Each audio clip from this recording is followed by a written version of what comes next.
Boom! Look at here. We are live.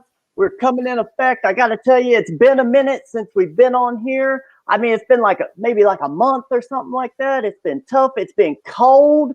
I mean, 2021 is here. I mean, it just feels kind of like the same as the year before. I'm not quite sure what's going on. But one thing I do know is we got a wonderful guest today. He's coming in live right here on the channel. It's going to be great. I mean, some might say he's the ace. He's the aces. I mean, this is just going to be awesome. Let me introduce Edwin Acevedo to the SKITS Fun House.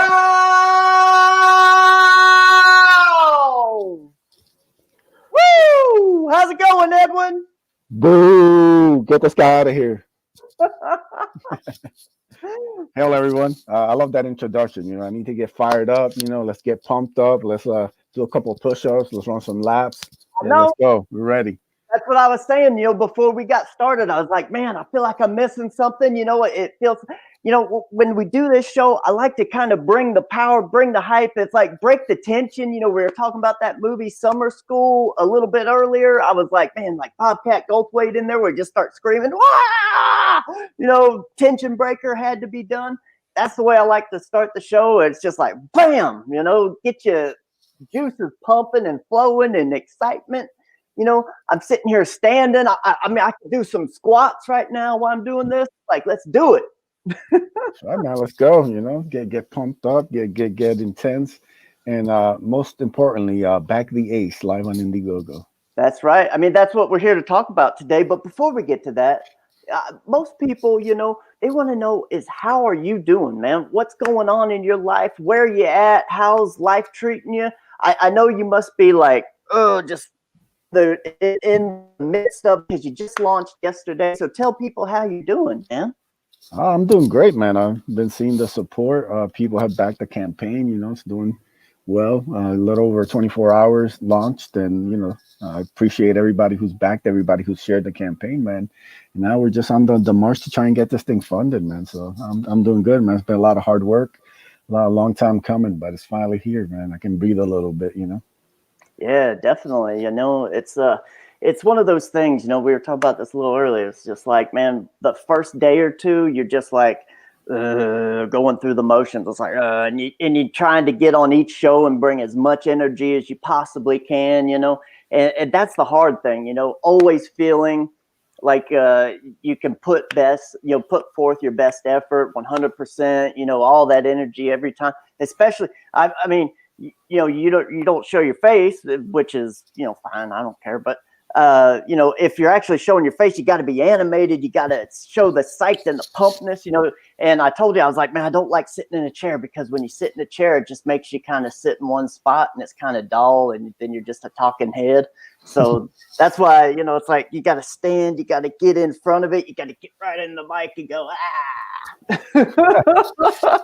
Yeah, for anybody who is curious, though, I did show my face in the Bancroft stream, the first half, but I kept getting distracted because I'm not used to seeing myself on the screen, so I kept looking at myself. And so I was like, all right, I gotta, turn the camera off because I gotta focus on Bancroft and things he's asking me. Because if not, I just keep looking to see, like, all right, am I looking at the camera? Like, how's the angle? Oh man, it kind of played in my head for a bit, but yeah. Yeah, it takes time. My wife, she's an actress. She's been in Hollywood for 15 years, and she really helped me with that. It's like, listen, you got to get in front of the camera. You got to show people who you are. You got to just show the excitement. You can't be shy. You can't be doing any of that sort of stuff. You just got to get out there and represent yourself as best as you can. Because me, I'm an artist. I just want to sit in a corner and just draw and paint, stuff like that, so it took a lot to get me to where I am right now, talking to you and being animated in front of a camera. It's really, really tough for me. Yeah, I think it's just like a process, it's like a first time kind of streaming on YouTube, it takes a while to kind of get used to it. You kind of build a comfort, and also like, I gotta also get a better setup, I need a little better lighting, a little better camera. But it's coming, like I said, just with everything right now, I've just been focused on the campaign, I've been like, I had to self-fund this thing. So that's a whole other kind of thing. So, I think that's always the best way. It's like, a lot of people like, let's do this campaign and I got to get so much money to do it, and I'm like, if it's your first time, I feel like you really need to go into it with the mindset of, I may not make any money. I have to pay for all of this. I got to make sure that it's all done, because I did skits originally like 10 years ago. I did like 3 floppy comics. And I did every part of it myself, and I didn't sell any because there was nothing like this. We got Kickstarter, we got Indiegogo, we got places where you can sell stuff now. And back then it was just like, okay, get on a forum and try and get people to buy it from, some random website, so it's a lot better today. We got better tools to do this stuff today. So it's really nice, man. And you said you're on the East Coast, so you're getting what everyone else on the East Coast is getting. You're getting that snowfall, that cold. oh, it's brutal. Woke up this morning, just that they're doing a lot of work on the building, so they've kind of been working on the windows and stuff. And you're like, this is you should have saved this for the summer. Like, stop messing around, and it gets too cold. Snow everywhere, and just like I'm just go back to bed until I have to stream again. There's too much going on here. Oh no, I know exactly what you're feeling, man. It's like we don't live in the city anymore. We live in the country. So if we hear things around us, it's like, oh my gosh, what's going on? There's something bad going on here. Like we shouldn't hear anything around us. So that's one of the good things of living in the country. The bad thing is you have bad internet, you have well water, you got all sorts of stuff like that. But there's good and bads wherever you live. Yeah. So that's one of the things. Right before we talk about the campaign, I want to say hello to everyone in the chat. I know sometimes I forget about y'all, but I love y'all, and I'm glad you're there. Let's see who's there right quick. We got Edwin the Ace. There he is. We got Black Star. Here we go. That's right. We got Burst Films. Hey, Skits. Yeah, I just want to say thank you to Verse Films. Saying congratulations. Oh yeah, they're good. They're good stuff, man. Mandible Smasher is one of our biggest supporters. I mean, he's just fantastic. We love having him around. He's always showing up and helping out and stuff like that. We got Ariana Galanian. I'm terrible with names, and every time I see your name, Ariana Galanian, I can't say it. I'm so sorry about that, but thanks for being here, man. We love you, and we appreciate you always being here, man. So let's get into this. Would you like to talk about it first, or do you want me to play your video first? Yeah, play the video first. Red Gaze just ended up making a brand new trailer, different from the one on the mailing list. So I think it's even better than the first one. So yeah, let people check it out. Okay. Did you want to just play this first one? That's the one? Yep. Okay, here we go. Let's do this.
Nice, nice, nice, nice.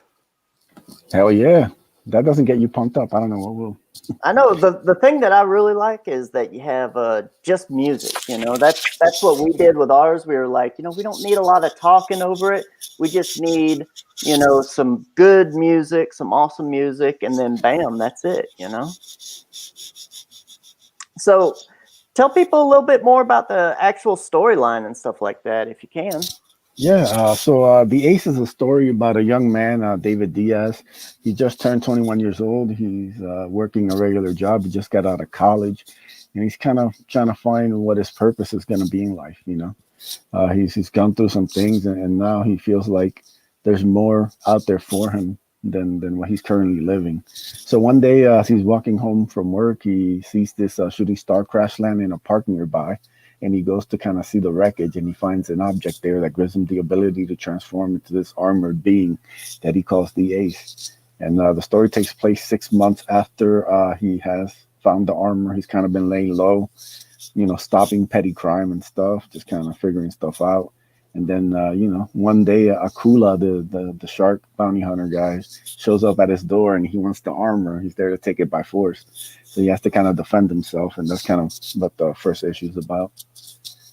Nice, cool, man. That's cool. And this is 32 pages, it says. Yeah, 32 pages, 28 story. We had some fan art also that we were kind of putting together. So it's like a oversized floppy, I guess you'd call it. Nice, nice, man. And what all do you do on it? You're just the writer creator? Yeah, I'm the writer creator. The cover, as the first image there, that's the cover. That's by Donald DeLay. Okay. Did a great job with that. Colors Yeah, by it's Theo nice. Gonzalez. Real nice. From Brutus. And then, you know, the main team is Ibai Canales is doing the main story. Uh, Also colors by Theo Gonzalez. I think, you know, a lot of people haven't really seen Canales' work colored. So I think it's really a treat to see. I think Theo and him blend great on this. You know, I was trying different colorists beforehand, but with the first test page Theo sent me, I was like, boom, this is it. You know, he just knows how to kind of work with Canales to bring out the best quality of the art. So Cool. Now, is this your first book that you've done? yeah, first book. Nice. And what made you want to get into doing comic books, man? Oh man, I'm a huge comic book fan. You know, I grew up on early '90s to mid '90s comics. That was X-Men, Spider-Man. I'm a huge Darkhawk fan, which is kind of a big inspiration on this book. So yeah, you know, ever since I was younger, you know, I always dreamed of being an artist, but sadly, I didn't have the artistic talent to take that route. So yeah, something, you know, I always wrote little short stories and had my own little universal created characters, you know, rip off characters, you know, when I was young, and I'd write little short stories for them. So it's always been something I wanted to do. But, you know, like you said, it wasn't really feasible. You know, you had to jump through all these hoops and do all this stuff. And, you know, once this new indie comic movement has opened up, it's really given people an ability to kind of live their dream and take a chance and create something. Yeah, it really has. And, you know, I think for people who grew up in the early 90s comics, I think all of them wanted to be comic book artists because those were the guys that you were seeing. You know, you had your Todd McFarlane, Rob Liefeld, Jim Lee, you had Mark Silvestri, you had Jim Valentino, all these guys, you know, who started up Image. They were like rock stars. You knew who they were. People were lining up for miles trying. So it was really sexy to be the artist, you know. But the big thing is that once they started Image and they had to run their own companies and do these books, and they were making millions, and they had lines of people, you know, around the corner to come see them, the comic books weren't getting done because, you know, they were superstars, you know. But it takes a lot of work to draw comics. But, you know, not everyone needs to draw comics. You know, it's cool if people are the writers and creators. You know, you got Neil Gaiman, Peter David. I mean, there's so many, Chris Claremont. You know, there's huge writers out there that are writing comics. So, you know, comics, yeah, the artists get the glory because you're seeing it, but really, you know, if there's not a good story, you know, who cares what the artwork looks like, right? Yeah, you know, it's all about telling those fun stories that people remember and last. And you know, it's like that a lot of stuff has been missing, you know, over the past like decade. And you know, I like the fact that you know people have kind of taken it upon themselves to create the stories that are lacking. Like I think this kind of story that I'm working on hasn't really been done in about like 20 years, really. You know, finding a young guy who's trying to discover his way through life, and you know, he's gonna have to make some moral decisions and figure out stuff. Or what kind of man he wants to be, what kind of, you know, even does he even want to be a hero though? Well, what does he want to be? You know, everything's kind of up for grabs with him. Yeah. So I look forward to exploring that. Yeah, you know, but something that I thought was really cool about you said at the beginning, you know, how the story got started was he saw like a shooting star or something like that coming down. Well, Yeah. it's like how many comics and how many stories have kind of started like that? I mean, just off the top of my head, you know, and the reason why that it's so popular is because it's actually a really cool starting point. It's like, how do you start out and show like something really cool? Well, you got Superman. Superman kind of flies in, you know, in the capsule from Krypton and crashes in Kansas, you know, so that's a cool one. You got one of my favorites, Greatest American Hero. He just kind of gets, a spaceship comes down on him, and he's, given this suitcase with this outfit in it, and and of course he loses the instruction manual, and that's, always adds to the fun of the story. There's also Stephen King and what was that? Tales from the Crypt or something like that, where that asteroid lands outside of his farmhouse, Yeah. and he goes and touches it, and that green gunk starts growing all over him and everything.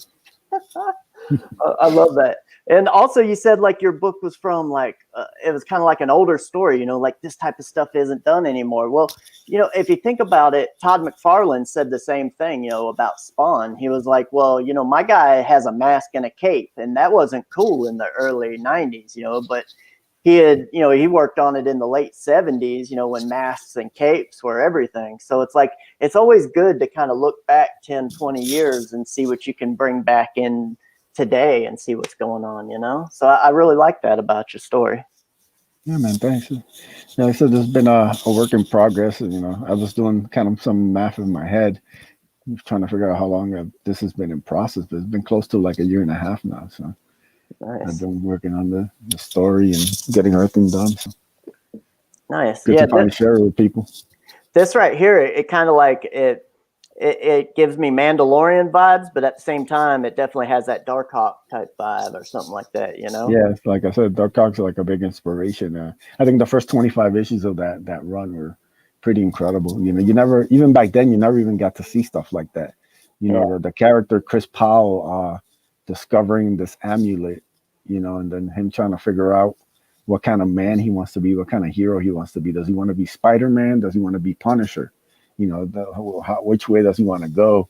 In Yeah. between him trying to figure out his life in high school and stuff, it's really like different.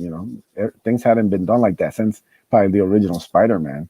So that book was kind of revolutionary in its own way. Even though a lot of people didn't read it, the people who did, they still have a love for the character. And I Yeah. think that there's room for kind of like these kind of different characters and these different kind of worlds.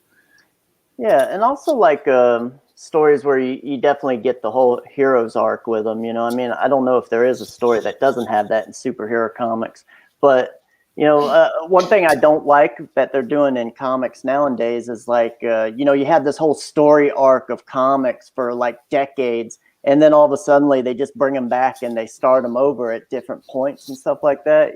Like I was a huge fan of Spider-Man growing up, and when I was reading Spider-Man, he was married and, he was working, trying to pay bills and stuff like that. And then they changed him up and put him back in like high school or junior high or something. I don't know what's going on with it, but it's just not really something that I really wanted, but I guess they just did that so they could refresh it for the kids or something like that. But I don't know. I like the story arc to just keep going. Yeah, and to me, like Spider-Man works best as an adult. He works best being with Mary Jane. like the early stuff kind of graduated him to a certain point, and once he got to that point, it's like all the evolution Superman and Batman went through. Once they get to like a certain point, they reach a peak, and that's kind of how everybody knows them. You know, like they kind of graduate to a certain level, and you got to kind of keep them there because bringing them back is just gonna turn the people who have gotten used to that level away. So Yeah, they kind of ruined that with Spider-Man. yeah, it's like they had a lot of stuff with Spider-Man that you could actually kind of go and pull from. You know, it's like, how's he going to pay the bills? How's he going to fight crime? You know, when's he going to have time to fight crime? How's he going to manage his marriage? You know, there's all these things, and now it's just like, oh, I'm at high school and I fight crime. And it's like, okay, it's like you don't really have too many responsibilities because you're living with Aunt May and she takes care of everything. So it's kind of like, I guess that's today's world, though. There's a lot of people that live at home with their parents and don't have to do anything. But I don't know. I mean, it's like it's a lot more interesting if you have multiple aspects that you have to manage. Makes it a little more real. Yeah, definitely. Nice. Let me see here. I was wanting to ask you about some other stuff. Where do you see this book going? Like, what do you have planned for it? In the dream scenario, I would love to make this an ongoing, do one a year, every year, and just kind of keep telling the stories. I have a lot of notes and stuff that I've written down and kind of where I want different characters to go. It's not just writing stuff for like David, it's writing stuff for Akula, for Angelique, kind of seeing each character grow in the story and introducing new ones and going deeper into the universe and the world. So, it all starts with volume one. Yeah, I mean that's just it. It's like you have all these ideas and plans for the future of the character, but it's like, okay, am I actually gonna make it? Am I gonna get there? I got to get this one thing going. So, but it looks like you're on your way to getting your fixed goal, which is always the best way to start a project, right? Just Yeah. in the first few days, you get funded. Yeah, man. Like the thing is, like I've already written the script for volume two, like the main story. And Canales has agreed to start working on it in the spring. I've kind of dedicated. I can probably finance the first 2 or 3 issues. Mm-hmm. Probably that's kind of where I can go, get to kind of really go all in for a couple years. Yeah. But like I said, getting things funded and being able to kind of at least pay for the issue and to start the new one definitely be a great thing. Yeah. Yeah. Now, something that I always like with comic books. Do you see any toys in your future? Oh, I mean, I would love like an Ace little action figure, even doing like the helmet, little like like a paperweight or something of just like the helmet where you can just kind of put up. This would be kind of cool, like a keychain or something, just something like small you could kind of have on, and that'd be something kind of cool. Yeah, man. Start small, do a little PVC and then work from there, Yeah, so I know there's a lot of guys working on guys talking about like doing 3D printers and stuff. So, we'll see kind of where that goes, but I'm definitely keeping an eye out for opportunities. Cool. So what else do you like to do with your life, man? What else you got going on? Like, are you married? Do you have kids? Do you have a lot that you have to manage and take care of? No kids, no marriage. Mostly I work and I work on comics. That's kind of what's been my life the last couple of years. Like I said, it's not just this story. I also have like side stuff that I'm working on. There's like half the stuff that I work on, people won't see it for like another 6 months. But I'm always working on different stories with different artists, different kind of crossover ideas. So yeah, it's just a lot of like right now my life is work and comics. Nice, man. So you're basically like living the life of a bachelor, man. You're like, I'm gonna go to work, I'm gonna come home, eat me some ramen, and then I'm gonna get to work. I'm just gonna do comics, I'm gonna chill, maybe have Star Wars playing in the background. Ain't no one to bug me or nothing. Yeah, something like that. I do have family over, I got a little niece and stuff. So Oh, that's good. yeah, with the pandemic and everything, so Well, yeah, keep family close. But yeah, overall, it's just like I said, I've dedicated myself for the next couple of years to trying to make this work. So I'm all in. Well, we got a question for Verse Films. Is ask Edwin if he chose the color palette or did he leave it up to his artist. Colors are darker but vibrant. Yeah, it's mostly been an artist choice. I kind of let the artist kind of play around with it and see kind of where they're going. If I like it, I'll give them the thumbs up. If I don't, I'll ask for them to tweak it. But like I said, if the avatar right there, you see that's Canales. He actually did this piece before he ever worked on the Ace. I had this piece commissioned, and I just loved the way he kind of tweaked the armor a bit from the initial design by Yeah. Sweens, and he gave it like a little bit of its own spin. Then he gave it another one for the book.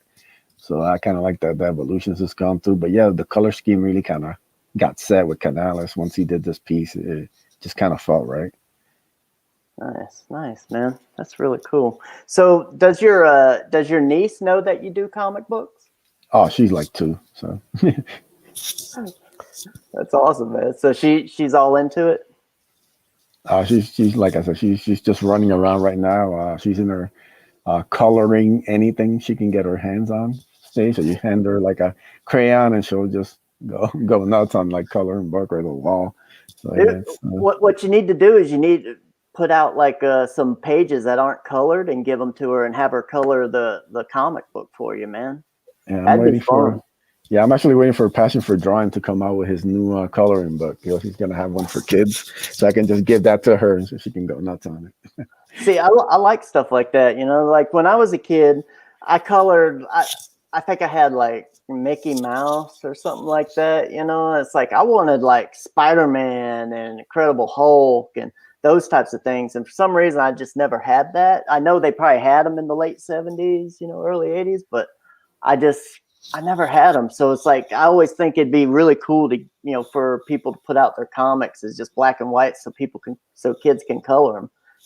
So I don't know. I just find that is really a lot of fun and excitement, stuff like that. Ryan Wind, hey, thanks for dropping in. We appreciate a good looking crowd, handsome host. Oh, this is a place to be. Thanks, man. I appreciate it. I don't know about the hair though. I mean, is that handsome? Can we say that's handsome? It's kind of You're crazy and wild. making it work, man. I It's all know, man. about confidence.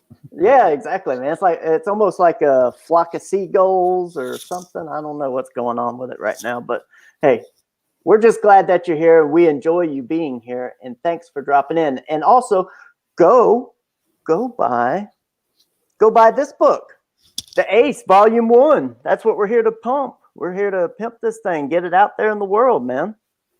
I mean, this stuff's got some cool artwork. Y'all need to go over there and check this out and purchase it. We got a low price on it. It's $15 for a book, right? Yep. I mean, you can't beat that. He also has well, take me through the tiers here. I'm sitting here just looking through and reading them. Tell me, you know more about it than I do. Yeah, so the featured one is the comic, this Mike McMahon print. It's a comic size print. He did a take on the Ace, colored by Simon Simpotier. And then you have the Hardline Jam Piece poster, Nice. which that's kind of like the main kind of tier right there for $30 plus shipping. And then, how big are those posters? Poster's going to be 11 by 17. Okay, so we got 2 11 by 17 posters and a book for $30. There you one go. Poster and one print. The print is one print. yeah, the print's going to be comic size, so okay. It'll fit right in with the comic book. Perfect, man. That's awesome. And then next tier here. Yeah, it's just the Hardline Jam Piece posters, first ever Jam Piece for Comicsgate. This is a piece that has art by Simon Simpotier, Sweens, Passion for Drawing, Joe Ball, and Brandon Diaz, drawing the characters, and colored by Michael Beacon and lettered by Adam AF. So Nice. it's a beautiful piece. We spent several months working on this behind the scenes, and I think it came out really sick. A lot of the Hardline guys, a lot of their characters, some that are yet to come.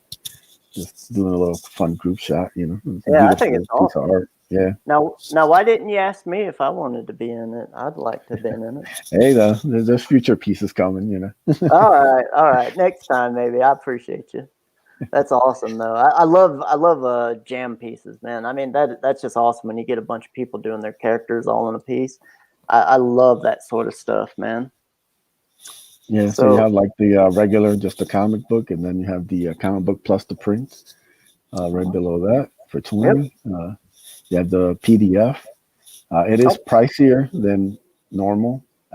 I'm not a big PDF guy. I've backed some campaigns just for like to show support or whatever. But I Yeah, believe in the physical, so this is me kind of too. my way of splitting the difference, because I don't want to leave people out. If they really want it, it's there.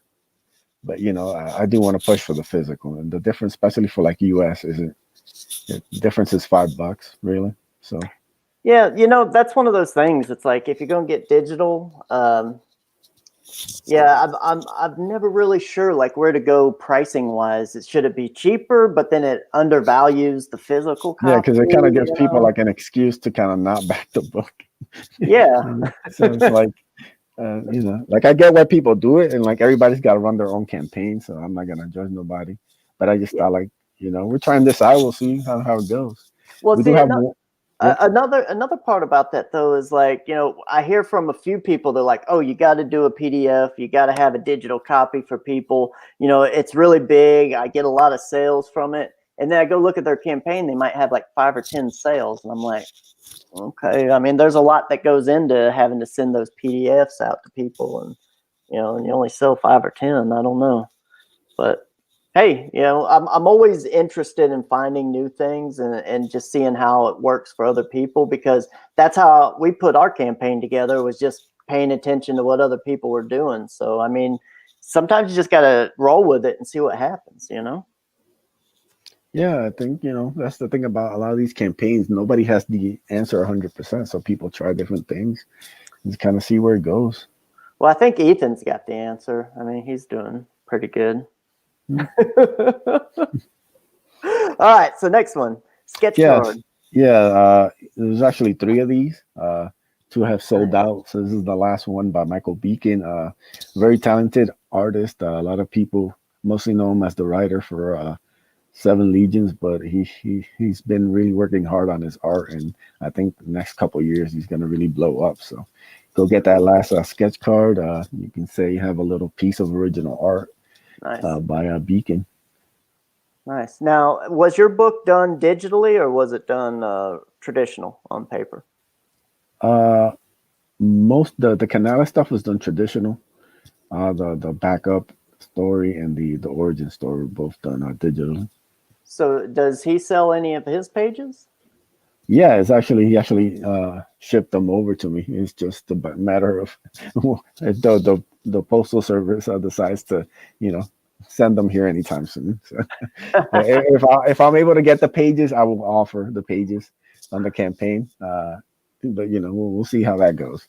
Nice. Everything that I've offered, like like I offer like the sketch cards. I have them in hand. I have the Mike McMahon original art. I have it in hand. I don't like offering things that I don't as far as like original art goes, because it's a little pricier. I want to make sure I have it in hand. I actually Passion for Drawing just sent me a package, so I should have some art from him in the next week or so, which I'll probably eventually put up. But yeah, I like to Nice. have like the original art in hand, so I know it's nearby just in case. Yeah, no, it's definitely a good one. Like you put it up for sale, and then all of a sudden, like gets lost in the Yeah, post, and you're like, "Crap!" What I am I don't going to do trust. now? Yeah, I don't trust shipping these days. So Yeah. Okay, so your next tier here, you got two yeah, copies and two two prints. copies and two prints. Just anybody who wants more than one, easy way to get them. Like I said, we had the three Joe Ball sketch cards to kind of kick it off. Those sold out. Oh man, yeah, those are nice, man. Yeah, those are great. Joe's They're mess. And gone, then yeah, and so you then the can't last have one them. was no, the last one was the that print from Mike McMahon. I actually have the original art from that. So we put Nice, that out and somebody backed that. So thank you. nice, man. That's cool. Cool stuff, man. Cool stuff. So yeah, everyone go out there, back it, get what you want. I mean, there's all sorts of possible things you can get from. Let's see what people are saying here in the chat. Man, we've had a whole bunch of people show up. We had Ryan Wynn. Hey, go out there and back it. I know you're always looking at some good stuff. We got Frog G. Frog G's in the house. We appreciate you, Frog G. I'm sure he'll probably get a copy or something at some point. Be awesome. Come get some Rebel Comics. No, this is Skits Fun House, man. It's not come get some. But okay. Thanks for showing up, Rebel Comics. We really do appreciate you. We got Jerry. What's up, Jerry? He's doing good. How you doing, Jerry? I appreciate you for being here, saying hey in the chat, man. Back for round 2. That's right. He is. Nice. All right. So where are you going from here? You know, it's like you started yesterday. What time did you go live yesterday? Went live at 3 p.m. Eastern. So 3 went on with p.m. Red Gaze. Yeah, we did like a launch stream. Then I did a Vinny stream around 7:30, and then we did Bancroft stream right after at 9, and then I did like a late night kind of chill stream around like 11:30. So yeah, it was pretty wild. 24 hours. And, woke up in the morning, did the morning roast with Chris, and then tried to take a nap in between getting ready for this show. And then yeah, tonight I'm gonna see if I can get on Peter Sameti's open mic stream, and then I have the Hardline with the boys on the Comics channel. So some busy days. I had yesterday and today off, so I was able to take advantage of it, which is good. Nice, yeah. And what do you got coming on down the week? Do you have stuff lined up down the week of Yeah, shows? I got this little got a little whiteboard. I'm doing Mr. E's on Tuesday. Got doing the 656 Comics guys on Wednesday. I'm actually drawing aces. Me and Passion doing a special ace edition of drawing aces Thursday. So yeah, just trying to do a couple shows. Is trying to hit up everybody. Check your DMs. I'd probably hit you up if you have a show. There you go, yeah, man. Trying to get on anything I can for this weekend, next weekend. Yeah, man. Anyone out there need to get people on their show, man? There's tons of people that have campaigns going on right now. Go get Edwin, man. I mean, we try and help out as many people as possible. The funny thing is not a lot of people actually ask to be on the show, but everyone who asks, we always put them on. We don't segregate or kick anybody away. We just want everyone to see everything that's out there. That's the big thing, is just helping anyone and everyone that you can. Yeah, definitely. I always believed in that when we were doing drawing aces. That was kind of the way we interview all these people. And then like now I'm doing like the pimp stream on Fridays, and we get a couple creators on every Friday night. We just kind of go with a campaign and hang out for an hour. It's nice and easy. So yeah. Yeah, we always love going on Peter Sameti's. We've been on his Publishing Pete show one time. He had us on there, and then we did the open mic night, once. And we really like the open mic night because it gives you 5 minutes and you just kind of just blow in like a breeze. You're like, bah! Give them everything you can give them, and then like, all right, peace, I'm out. And but that's always just a ton of fun, getting on there doing that with them, So I'm gonna look and see if I can see it tonight. So you better get on there. I'm gonna check them out. Yeah, I'll have my alarm set to try and jump on there early. Nice, man. Well, I got to tell you, man, it's been great having you on here, Edwin. We appreciate you for coming on. Give everyone one last pitch before we get off of here. Yeah, so The Ace is the story of a young man looking for purpose who discovers the remains of a shooting star that changes his life forever. I call it a throwback to the early 90s comics like Darkhawk, Sleepwalker, Death's Head 2. It's about a young man who discovers alien armor who battles this bounty hunter shark from outer space. Like a little tagline I like to call, bringing the fun, weird, and fantastic back. Just taking things that haven't really been around for a while, just kind of putting my own spin on it and kind of bringing a fun, ongoing adventure for these characters. So thank you for backing, everybody. Thank you for the support. Much appreciated. Yeah, he's almost funded, so go over there and get him all the way to his main funding goal. That way, you're going to get the book. I mean, he's only 2 days in, and he's almost there, so it's going to get there, and you're going to get the book. So just go ahead and go buy it now. I mean, that's all you can do, right? That's right. And just so everybody knows, a status update. I do have all the art on the book is finished. So are the letters. There's still some things that I gotta set up, like the fan art section, and gotta do a credits page, thank you page, couple tweaks here and there. But the heavy lifting on the book is done, which is one of the things that I had a goal for before launching. So Yeah, nice. Okay, everyone. So, we appreciate everyone for being here. It's been a great night. I hadn't done this for a month, so you're bringing me back in the fold a little bit. So I really do appreciate you for doing that, Edwin. That's Awesome. really awesome. And just a little update on skits for everybody. I'm 2/3 of the way through the book right now. We're chugging along to our completion date, so everything seems to be going really good. I haven't been posting too much art though on Twitter, just because I want to pull a little bit of stuff back, pull it back. I don't want to give out all the goods, But as you know, I've posted like 30 pages up between Twitter and on here and the campaign page and stuff like that. So there's definitely a lot of artwork out there for everyone to see. Everything's going great on it. And go back it. Go get Skits. Skits the Sun Book 1. It's the only campaign where we have 3 variant covers, 3 variant storylines for one crazy, insane adventure, man. So go over there and get that thing. And we are going to play that out here. Let me get it up. Bam, bam, bam. Whoa. All right. Let me restart this. Well, not quite yet. Don't want to get it quite yet. Edwin, thank you so much for being here. We really do appreciate you, man. Yeah, man. Thank you for having me on. It was fun. Oh, yeah, definitely. And stay in the background, and I'm just going to play this out, and I'll holler at you right quick, all right? That sounds good. All right.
Tomorrow, the big thing, man. I almost forgot to say this. Rodney Barnes is going to be on Come Get Some tomorrow at 6 p.m. Rodney Barnes, Philadelphia.